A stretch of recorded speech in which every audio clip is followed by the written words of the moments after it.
What if I told you that within 5 minutes of meeting someone, you could know exactly who they really are? Not who they pretend to be. Not the mask they wear, but their real intentions, their real character, their real motives. This isn't magic. This is psychology. And by the end of this video, you'll never be fooled by someone again. Part 1. Watch how they treat people below them.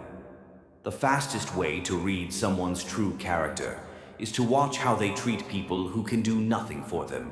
Waiters, cleaners, security guards, shop assistants. Someone can be completely charming to you while being dismissive and rude to the person serving them food.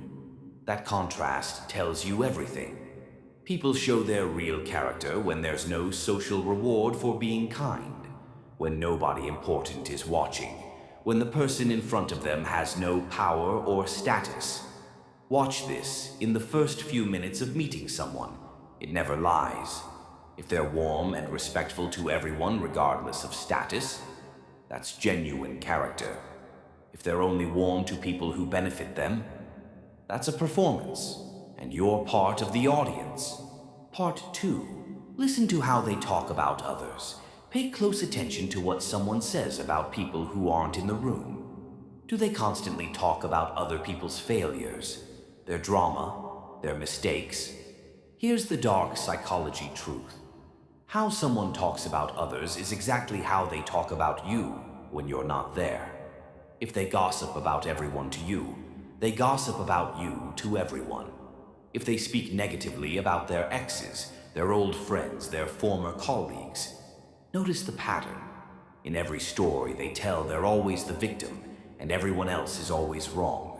That pattern is a warning sign of someone who takes no responsibility for their own role in situations.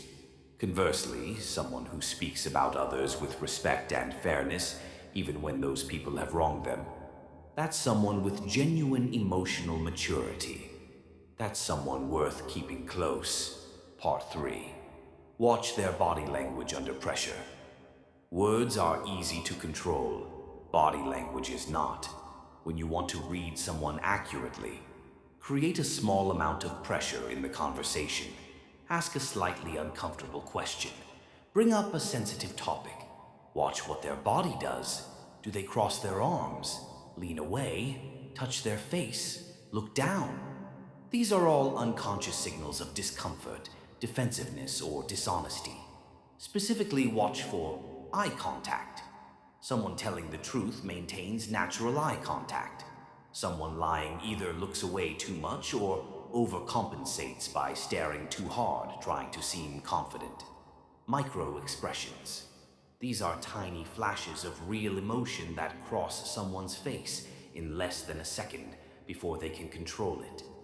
Fear, contempt, disgust. They happen too fast to fake. Feet direction. This one is underrated. People's feet point toward what they're genuinely interested in and away from what they want to escape. If someone's feet are pointed toward the door while they're talking to you, part of them wants to leave. Part 4. Test their consistency. One of the most reliable ways to read someone is to test whether their actions match their words over time. Anyone can say the right things. Words are free. But watch what they actually do. Do they follow through on what they say? Do they show up when they said they would? Do they treat you the same whether you're useful to them or not? Consistency is the hallmark of genuine character. Inconsistency is the hallmark of manipulation. Pay special attention to how someone behaves when keeping their word becomes inconvenient for them. That's the real test. A person of genuine character keeps their commitments even when it costs them something. A manipulator only keeps commitments when it benefits them. You don't need months to figure this out. Watch someone's consistency over just a few interactions, and the pattern reveals itself quickly. Also watch how they handle being wrong. Do they admit it and move forward? Or do they deflect, blame others, and make excuses? Someone who can say, "I was wrong," without making it a dramatic event, has genuine self-security. Someone who can never admit fault is someone who will always find a way to make everything your fault, eventually. Reading people isn't about being suspicious of everyone. It's about being smart enough to see clearly, to protect yourself from people who mean you harm, and to recognize the people who are genuinely worth your trust. The signs are always there. Most people just aren't looking. Now you are. How they treat people below them, how they talk about others, what their body says under pressure, whether their actions match their words. 4 things, 5 minutes. You'll never be fooled again. If this gave you something, share it with someone who needs to hear it.